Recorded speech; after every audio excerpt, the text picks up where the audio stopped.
Kamusta mga kalingap, mga ka-Adonis?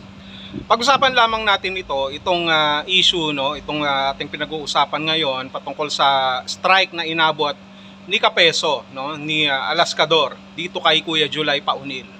Hindi ko alam exactly kung saan nagsimula yan, pero ang alam ko, matagal na nagsimula yan, no, sa mga pagko-content o mga sinasabi ni Kapeso, no, hindi lang kila Dr. Lab o kung sino man, kung hindi kay Kuya July Paunil na rin.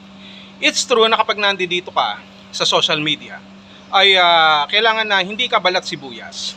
Pero sa tingin ko rito, yung pagkaka-strike, no, ni Kapeso na tinanggap niya ng isang beses, dalawang beses, o baka magpangatlo pa, no, kay Kuya July, ay hindi dahil sa balat sibuyas si Kuya July. Meron lang mga pagkakataon sa buhay natin na mayroon tayong tinatawag na hangganan. No? Hindi tayo pwedeng lumampas sa borderline na itinakda kung hanggang saan lamang tayo. Sapagkat ibig sabihin kapag lumampas ka doon ay mayroong consequences na tinatawag. Lalo na kapag ang isang paksa o ang pinag-uusapan ay nakakasira o malicious at hindi karapat-dapat. Totoo naman na kailangan kahit papano sagutin mo, no, kung ano man yung mga issue. Pero kapag paulit-ulit na lang at hindi ka naman siguro pinapakinggan o hindi ka naman sinasagot, kagaya sa issue ni Kuya July, no, na nakailang content na si Kapeso at hindi naman talaga kinukontent din ni Kuya July itong si Kapeso, at sa tingin ni Kuya July ay mapanirang puri na at hindi na maganda, karapatan din naman ni Kuya July na gawin ang nararapat.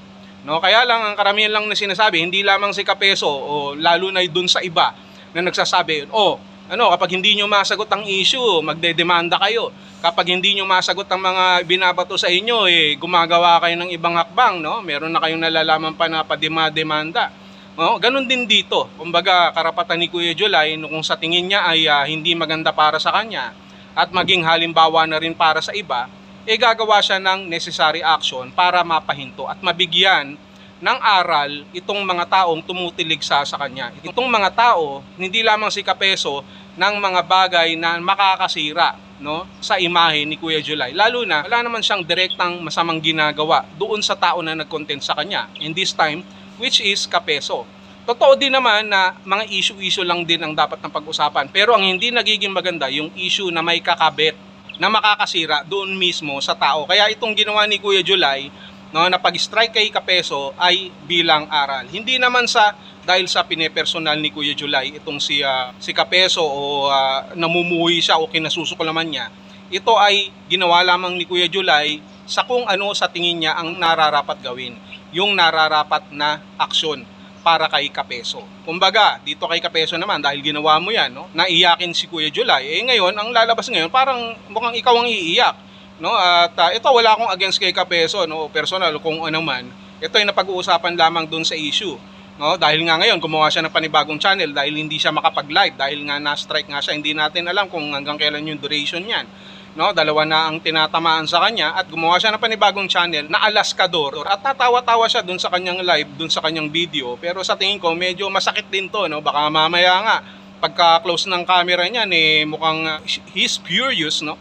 O kaya kung ano man niya, he's furious, sabi nga ni Ben Tulpo, baka ganun ang kanyang pakiramdam. Kagaya nga nasabi ni Kapeso, may post pa siya na, akala mo ikaw lang ang pwedeng gumawa niyan o ikaw lang ang marunong niyan. So sa tingin ko, meron din binabalak dito si Kapeso, pero hindi ko alam kung ano yung binabalak niya. Pero ang akin lang dito, ginawa lamang siguro ni Kuya July yung nararapat na gawin. At huwag kayong magpapakasaya, no? Hindi lamang si Kapeso ang tinutukoy natin dito. Dahil kung mayroon din mga ganyang klaseng mga ganyang klaseng pangyayari, ay susunod din ni Kuya July. Hindi lamang si Kuya July, marami dyan ang gagawa ngayon ng ganyan.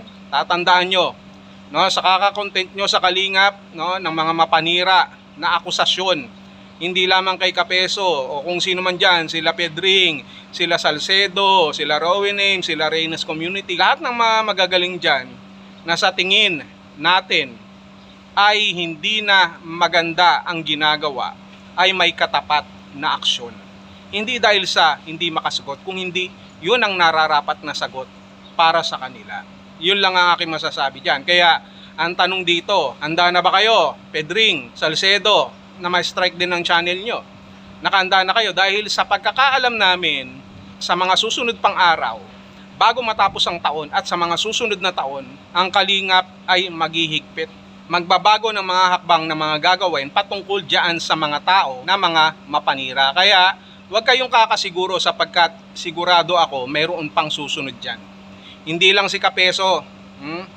Maganda-handa na kayo. Baka sa susunod makatanggap na rin kayo ng strike play button at makongratulate ko kayo. Kaya dito naman kay Kuya July, he has the right. He has the right to do everything to protect his integrity. At ganun din naman dito kay Kapeso.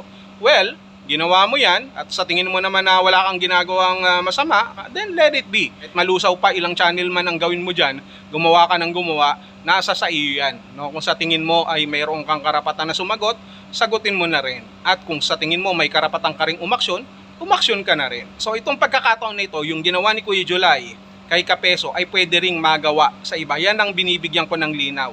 Kung ano't ano man, hindi ko nabibigyan ng detalye pa yan kung bakit nagkaganon, kung ano-ano. At panoorin nyo na lang sa ating mga kasamang reactor, kila Bopil Vlogs, kila Jobilito at sa iba pa. O kung mismo kay Kuya July Paunil, at doon yung malalaman ng mga detalye. Ang sinasabi ko lamang dito, lahat ng atin pong mga ginagawa sa ating pong kapwa ay mayroong katapat, mabuti man o masama.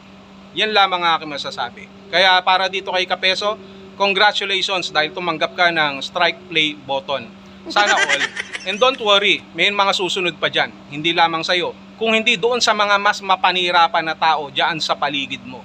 Kaya good luck sa mga candidate na may bibigyan ng strike play button. Hindi na kailangan ng 100,000 na subscribers. Kung hindi, tirahin mo lang ng tirahin yung kapwa mo. No? Huwag mong tantanan, huwag mong tigilan.